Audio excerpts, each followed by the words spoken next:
Dengan bahasa apakah Elohim menciptakan langit dan bumi? Salam sejahtera, bersama saya Pujangga. Kita akan membahasnya bersama-sama. Teman-teman, pelajaran yang lalu kita telah membahas apakah yang diciptakan oleh Elohim pertama kali. Menurut Kejadian pasal 1 yang pertama, di sana dikatakan, pada mulanya Elohim menciptakan langit dan bumi. Dan ini benar adanya, teman-teman. Namun, perlu kita ketahui bahwa sebelum menciptakan langit dan bumi, Elohim membutuhkan bahasa. Dan itu sebabnya kita ketahui bahwa yang diciptakan pertama kali ada Elohim sebelum langit dan bumi tercipta adalah bahasa. Mengapa demikian? Karena dengan bahasa inilah Elohim akan menamai apa yang disebut itu menjadi sebuah kenyataan. Sebagai contoh, di dalam pikirannya ketika dalam penciptaan langit dan bumi atau alam semesta ini, di dalam pikirannya dia sudah membuat konsep bahwa langit itu seperti ini. Maka dia namai langit. Dia hanya mengatakan, jadilah langit, maka langit itu pun jadi. Demikian juga ketika Elohim menciptakan bumi, di dalam konsepnya dia sudah memikirkan bahwa bumi ini seperti ini, bulat dan seterusnya.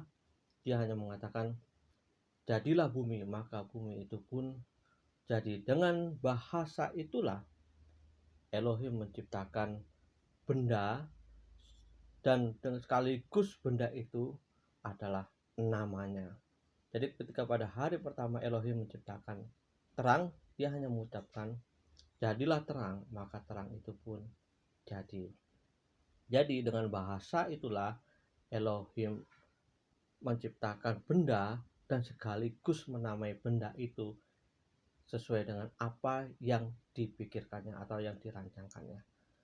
Nah, sekarang menjadi pertanyaannya adalah, bahasa apakah yang digunakan Elohim untuk menciptakan semuanya ini?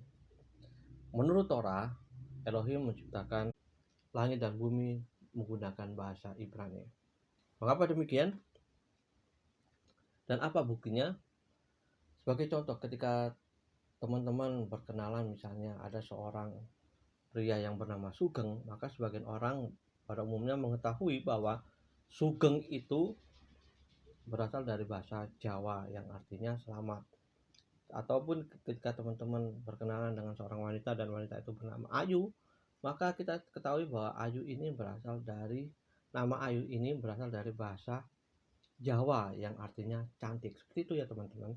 Jadi ketika Elohim menciptakan suatu benda, maka benda itu kita bisa ketahui dari bahasa apakah.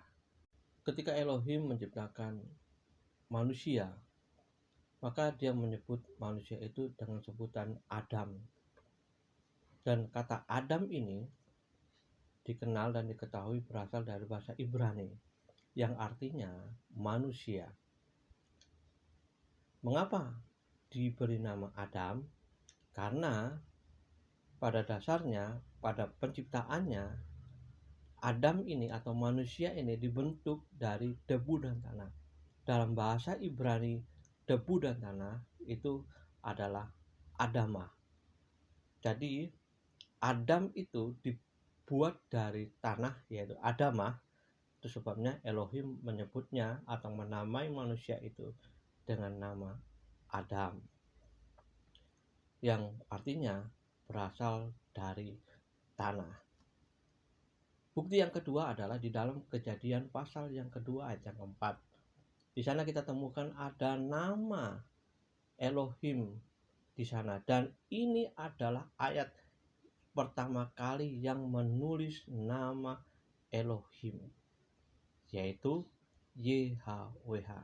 Seperti contoh yang saya berikan di sebelumnya, bahwa ketika kita berkenalan dengan seseorang dan seorang itu bernama Ayu, maka kita akan ketahui bahwa Ayu itu berasal dari Jawa karena namanya itu berasal dari bahasa Jawa yang artinya cantik.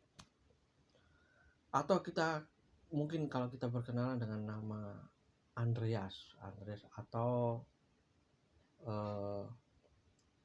Gilbert misalnya, atau siapa ya, kan itu nama-nama asing misalnya, seperti itu ya teman-teman ya.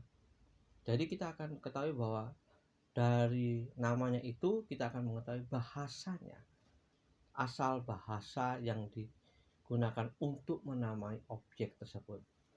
Jadi di dalam Kejadian pasal yang kedua ayat keempat, di sana dikatakan bahwa nama Elohim itu tertulis di sana. Siapa nama Elohim? Kita sudah ketahui semuanya bahwa nama Elohim adalah YHWH, Yod-He-Vav-He. Di dalam bahasa Indonesia maka kita tidak akan ketahui apa artinya dan tidak memiliki makna apa-apa mungkin. YHWH apa artinya? Di dalam bahasa Inggris mungkin juga kita tidak tahu apa artinya YHWH. Atau mungkin di dalam bahasa Spanyol dan bahasa lainnya. Kita tidak akan tahu arti YHWH tersebut. Tetapi di dalam bahasa Ibrani-nya maka kita akan temukan arti daripada nama Elohim tersebut. Yod-He-Vav-He atau literasinya YHWH. Jadi teman-teman, kita sudah mengetahui bersama bahwa untuk menciptakan alam semesta ini Elohim menggunakan bahasa Ibrani seperti yang tertulis di dalam Torah. Demikianlah pelajaran yang bisa saya berikan. Semoga ini bisa menambah pengetahuan buat kita semuanya. Bagi teman-teman yang suka dengan video ini, boleh tekan tombol subscribe-nya dan aktifkan loncengnya dan beri tanda suka dan bagikan kepada teman-teman lain yang mungkin rindu akan pengetahuan seperti ini. Semoga ini bermanfaat buat kita semuanya. Salam sejahtera, sampai jumpa lagi.